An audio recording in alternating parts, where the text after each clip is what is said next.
Oh, hello there.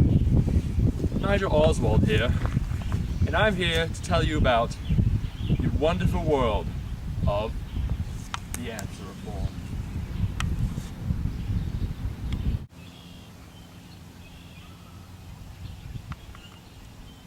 Anseriforms prototypically lay their eggs near their original birthplace, which in this case just so happens to be quite vast body of water.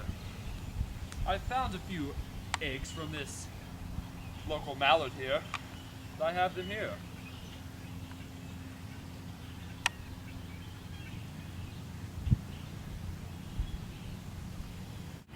These magnificent creatures typically feed on insects, crustaceans, and small plants. Oh, hello there. Hello, sir. What is your name? Nigel, you must be Andy. Yes, I am. And how are you doing today? I'm doing quite well. I hear you're the local Anseriform. Yes, that is correct. Mind if I ask you some questions? Feel free. Shall we proceed? Of course. So, through all your research, what are some of your findings in terms of the development of these lovely, lovely animals? Well, I have found that once they are born, their mothers will lead them to the water and teach them how to find food. And then, at 10 weeks, they grow their adult feathers. Then, after 2 months of birth, they learn to fly. And the final stage of development is at 2 years when they finally learn how to reproduce. And that is when the cycle starts all over again.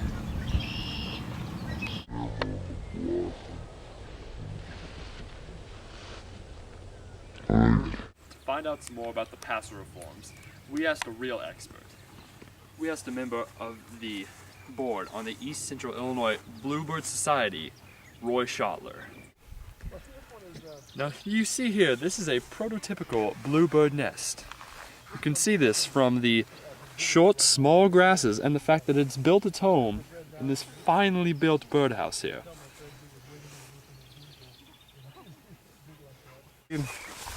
Ready to leave. They'll be gone in probably 3 days or less. And I think there's 5 in there. So you can see how they really smashed down that grass. Okay. And then my job as a trail monitor, my job as a trail monitor, I go once a week. I'll go around and check the boxes and see if they're okay. Look for any signs of predation. I leave these on the post because they discourage raccoons from getting up there. Raccoons will come and steal the eggs, as will snakes. Will get up there, and other birds. So the slot on these boxes is there for a reason. You'll find some with holes in them, and they're okay. But if a bluebird gets in there and a sparrow comes in, there's a chance a bluebird can get out. If it's a smaller hole, the sparrow will take the bluebird and most likely kill it. There is the tougher bird. Maybe so. And I'm now here with the resident bluebird expert, Neil Yockey.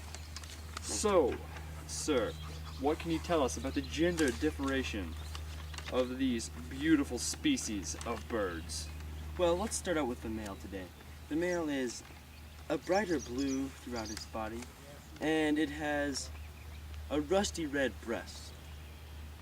The female, which is very similar in appearance, the colors are duller and has a more grayer appearance throughout its body. And now we're back with Neil Yockey for some more bluebird insight. So, tell me about the song of this magnificent bird. It just so happens that both genders, male and female, sing. And what might this song sound like? The song of a bluebird is often described as chirr, chirly, chirly, chirr, chirly, chirly. Camera on the black one. Thank you.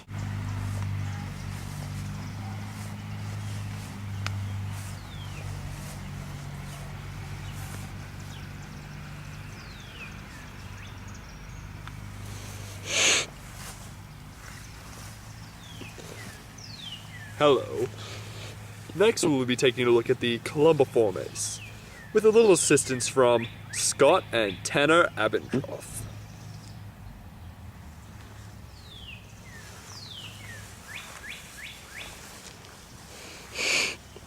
Camera on the black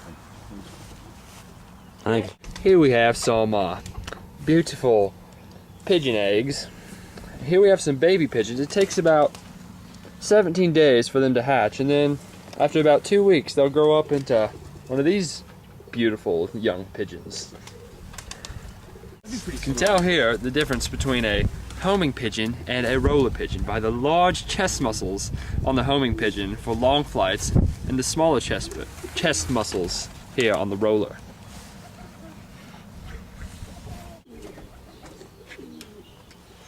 We're now here with local pigeon expert Curtis Cameron. So, sir, what can you tell me about the life of these wonderful animals? Well, every year pigeons molt and lose all of their feathers to grow more feathers for that upcoming year.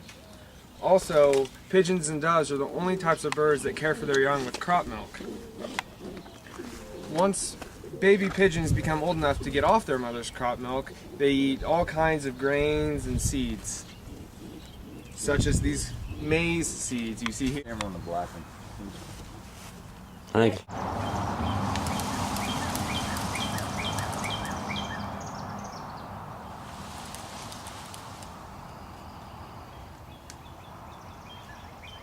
In summation of tonight's program, we've met many interesting people and discovered many interesting facts in the wonderful world of birds. Hopefully you join us next week. Good night.